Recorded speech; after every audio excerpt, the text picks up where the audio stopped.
అక్రమ అరెస్టులతో సేవాలాల్ సేన ఉద్యమాన్ని ఈ జిల్లాలో అణచలేరు.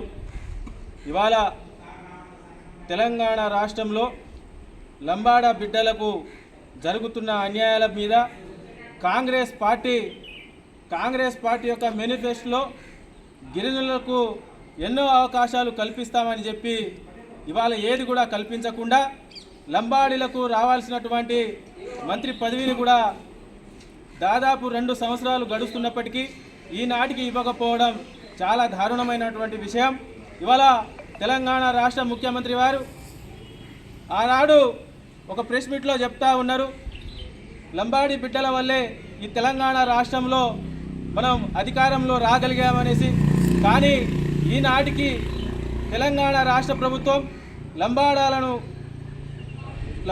గుర్తించకుండా వారికి మంత్రి పదవి ఇవ్వకుండా అణగదొక్కుతూ ఉన్నారు. దీన్ని మేము సేవాలాల్ సేనగా తీవ్రంగా ఖండిస్తూ ఉన్నాం. ఇవాళ ఈ భద్రాద్రి కొత్తగూడెం జిల్లాలో శ్రీ పొంగులేటి గారు ఇవాళ లంబాడ బిడ్డలకు ఒక ఎమ్మెల్యే టికెట్ కూడా రాకుండా చేసినటువంటి ఘనత ఈ యొక్క పొంగులేటి శ్రీనివాస్ రెడ్డి గారిది. అదేవిధంగా ఈ మంత్రివర్గ విస్తరణలో కూడా ఇవాళ శ్రీనివాస్ రెడ్డి గారు అడ్డుపడతా ఉన్నారు. మేము శ్రీనివాస్ రెడ్డి గారికి ఒకటే చెప్తా ఉన్నాం, మీరు ఉన్నటువంటి నియోజకవర్గంలో దాదాపుగా మేమే 30 నుంచి 40 వేల మంది ఉన్నాం.